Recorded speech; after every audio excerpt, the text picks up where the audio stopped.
Good morning friends, कैसे हैं आप लोग। आई होप सब अच्छे होंगे। तो दोस्तों, आज मैं आप लोगों के लिए MPSC 001 का महत्वपूर्ण क्वेश्चन जो आपके आने वाले एग्ज़ाम्स जो हैं अगस्त 2021 में जो एग्ज़ाम होने वाला है उसके लिए बेहद ही महत्वपूर्ण है। तो आज का जो मैं क्वेश्चंस कराने वाली हूँ, भारतीय विदेश नीति के उद्देश्य और सिद्धांतों का संक्षेप में वर्णन कीजिए। दोबारा से आप लोग क्वेश्चन सुन लीजिए। भारतीय विदेश नीति के उद्देश्य और सिद्धांतों का संक्षेप में वर्णन कीजिए। ये क्वेश्चंस आप जो है दोस्तों बहुत बार पेपर में रिपीट हुआ है। ओके, मैं उन क्वेश्चन पे ज़्यादा फोकस कर रही हूँ जो कि आपके पेपर में आने की चांसेस ज़्यादा होते हैं। ओके, तो चलिए इसका आंसर्स करते हैं कि भारतीय विदेश नीति का उद्देश्य और सिद्धांत का जो वर्णन है वो क्या है और कैसे किया गया है। कोई भी जो क्रिया होती है वो तभी उत्पादक होती है जब उसे कोई लक्ष्य और उद्देश्य मार्गदर्शित करे।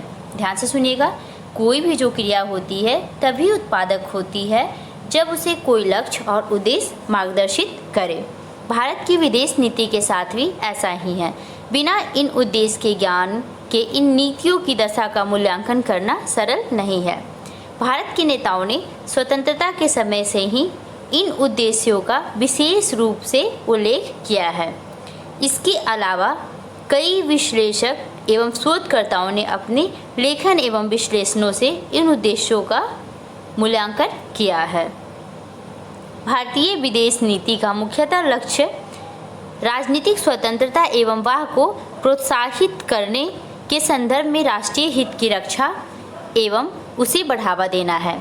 भारत जैसा राष्ट्र जिसने औपनिवेशिक शासन से स्वयं को स्वतंत्र किया हो, स्वभावतः ऐसी विदेश नीति का पालन करेगा जिससे उसे अपने स्वतंत्र राष्ट्र के अस्तित्व के साथ समझौता न करना पड़े अथवा किसी अन्य राष्ट्र को यह अवसर न मिले कि वह इसके व्यवहार को निर्देशित कर सके।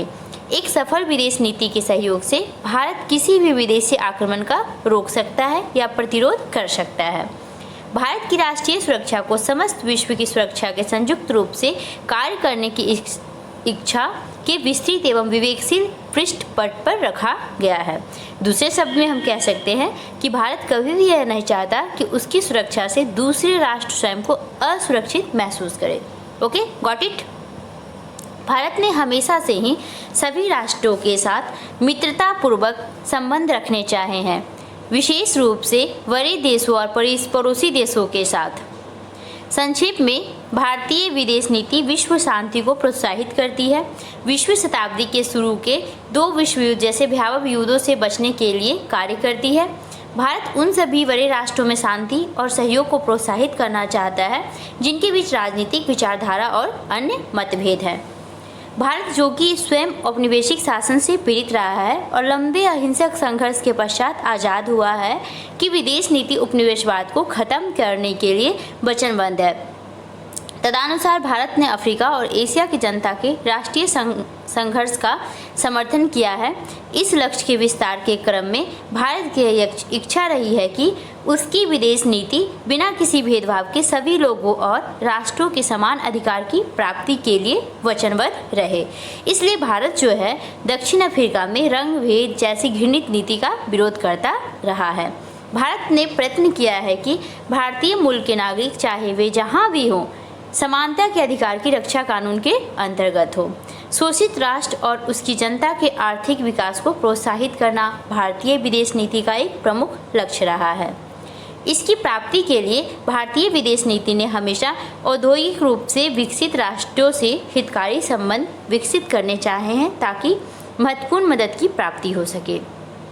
भारतीय नीति का लक्ष्य सिर्फ स्वयं की विकास की जरूरतों को पूरा करना नहीं है, बल्कि तृतीय विश्व के नव स्वाधीन उन गरीब राष्ट्रों के लिए भी है जिन्होंने हाल ही में स्वाधीनता पाई हो। भारतीय विदेश नीति का एक प्रमुख लक्ष्य यह है कि एक न्यायसंगत आर्थिक एवं सामाजिक विश्व व्यवस्था की स्थापना हो जो कि विश्व से बीमारी और बचन को समाप्त करने में सहायक हो। यह ध्यान देने योग्य बात है कि कुछ प्रशंसनीय सिद्धांत भारत को ऐसी विदेश नीति के लक्ष्यों के अनुसरण करने के लिए निर्देशित करते हैं। अब हम इन सिद्धांतों पर विचार करते हैं। भारत दूसरे राष्ट्रों के साथ मतभेदों को सुलझाने के लिए बल प्रयोग से दूर रहने के सिद्धांत पर अटल रहा है। वास्तव में भारत राष्ट्रों के बीच तनाव को कम करने और मतभेदों को कम करने के लिए बातचीत, वार्ता, समझौता एवं कूटनीति जैसे शांतिपूर्ण फ्रांसीसी, ब्रिटिश, डच, पुर्तगाली और पूर्वी एशिया के अधीन रहा है। स्पष्ट भारतीय विदेश नीति इन बात की जरूरत महसूस करती है कि उत्तरी सीमाएं सुरक्षित रहे और उसके साथ हिंद महासागर में उसका क्षेत्रीय जल शांत एवं विदेशी सामरिक निर्माण से मुक्त रहे।